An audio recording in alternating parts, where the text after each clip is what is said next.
नमस्कार, बिहार मिथिला न्यूज़ में आपका स्वागत है। मैं हूं मनोज।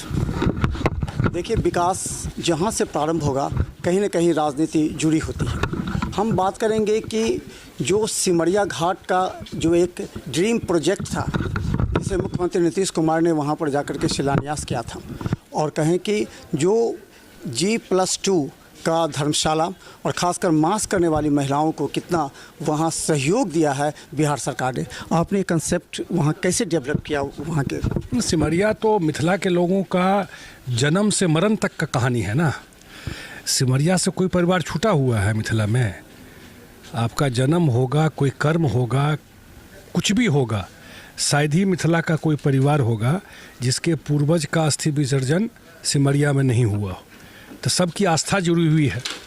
और जब मुझे मुख्यमंत्री जी ने मौका दिया इस डिपार्टमेंट में काम करने का, तो मैं जब गया सिमरिया में जा कर के, और हम लोगों ने पूरा समस्या लास्ट ईयर ही मैं देखा कि जो लोग जाते हैं मास करने के लिए, उनके झोपड़ी में पानी चला गया था, गंगा जी का लेवल ऊपर हो गया था।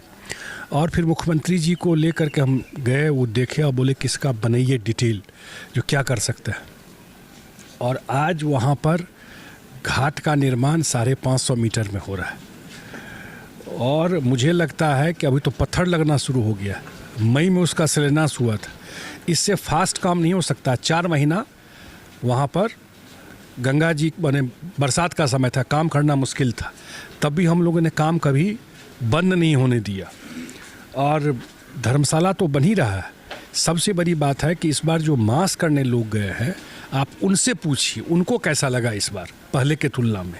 करीब 1 लाख स्क्वायर मीटर में हम लोगों ने मिट्टी भरवा दिया, उसको घेरवा दिया, प्लांटेशन करा दिया और गंगा जी जाने का रास्ता भी बना दिया। तो जो दिक्कत उनको होता था लास्ट ईयर तक, उस समस्या का निदान इसी बार हो गया। वो सब लोग इस बार जो वहाँ पर है, एक बार जा कर के उनसे भी बात। हम लोगों ने देखा वहाँ पर इस बार जो व्यवस्था हम लोगों का कहना था कि अगली बार जो आप लोग बनाइएगा, वहाँ बउआ लाल दास हैं, वहाँ पर कोई उन्होंने कहा था कि संजय जी के प्रयास से हो रहा है। लेकिन वहाँ जो 1 लाख लोग आ रहे हैं मास करने के लिए, उन लोगों को अस्थाई जो एक बने, जिसमें उन लोगों का कहना कि जहाँ गंदगी ना हो, बिजली अंदर तक रहे, सब कुछ खाने पीने की सुविधा। तो ओपन स्पेस रहता है ना, ये तो ऊपर बना दिया और केवल हमको फ्लोरिंग करा देना। जो इस बार बरसात के कारण नहीं हो पाया, वो फ्लोर हो जाएगा। लाइट, पीने का व्यवस्था, सारा इंतजाम हो जाएगा। हरिद्वार की झलक आपने वहाँ कहा है कि नहीं, उससे बेटर अगर मैं कह रहा हूँ तो उससे बेहतर करके दिखाएंगे आपको। धर्मशाला का काम चल रहा है, गंगा आरती का जगह फिक्स हो गया, इतना बड़ा घाट बन रहा है। घाट ऐसा बन रहा है कि आप बिल्कुल गंगा जी में जाके उतर जाएंगे। उसको घिरवा रहे हैं कि आप आराम से जा कर के वहाँ नहा सकते हैं। और वहाँ पे पार्क बना रहे हैं कि जो लोग जाते हैं और वहाँ पार्क में रह सके। रहने का धर्मशाला बता ही दी है आपको, पार्किंग का जगह, बाथरूम, दिक्कत था इन सब चीज़ों का। ये सारा अरेंजमेंट कर रहे हैं और अगले 6 महीने में ऑलरेडी वहाँ रूप दिखाई पड़ रहा है। सिमरिया धाम में आपको बिल्कुल टूरिज्म का एक बहुत बड़ा सेंटर बन के इमर्ज कर रहा है सिमरिया। एक अंतिम सवाल मेरे मन में आ रहा है। वैसे जल संसाधन विभाग अपने विभाग के कार्य से हटकर कई जगह बड़े नाला निर्माण, नहर निर्माण के अलावा इस तरह का जैसे आपने कई जगह काम किया, तो सिमरिया घाट में भी जल संसाधन विभाग के अधिकारी को हमने देखा दिन रात लगे हुए थे।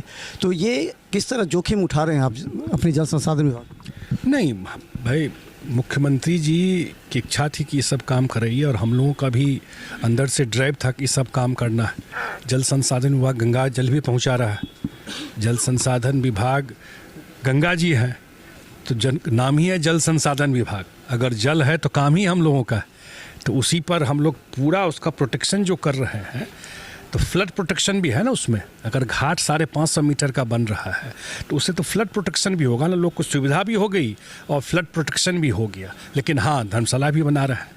एक तरह से ये सब काम करके हम लोग, क्योंकि विभाग में टेक्निकल विंग है, इंजीनियर्स हैं, इतना बड़ा डिपार्टमेंट है इस सेंस में, तो हम लोग अपने डिपार्टमेंट काम के अलावा कुछ इनोवेटिव चीज़ भी कर रहे हैं। आउट ऑफ बॉक्स जिसको कहता है, आइडिया लेकर के करना, तो उसमें ये कर रहे हैं। खुशी की बात ये है कि पूरा उत्तर बिहार और पूरा बिहार के लोगों का, अगर आप हरिद्वार में देखेंगे हर की पौड़ी, तो वो कैनाल पे बना हुआ है, मेन गंगा जी में नहीं है।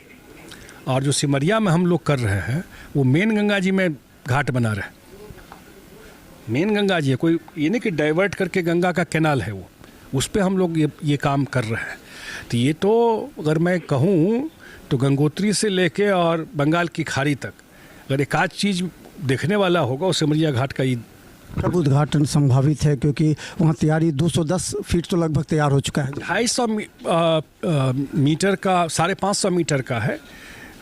हम लोग बिफोर टाइम चल रहा है, ये आपके चैनल के माध्यम से बता दूँ। जो समय सीमा 18 महीने का है, हम लोग 1 साल में काम पूरा कर देंगे। तो वो 250 मीटर का काम अगले 1 महीना में पूरा हो जाएगा। तो 14 जनवरी के बाद एक पार्ट का उद्घाटन हो जाएगा। तो चलें, सिमरिया घाट का हम इसलिए जिक्र करना आवश्यक समझते हैं कि वो भी गंगा नदी के जो मुख्य धारा है, जहाँ हजारों लोग प्रतिदिन आते हैं।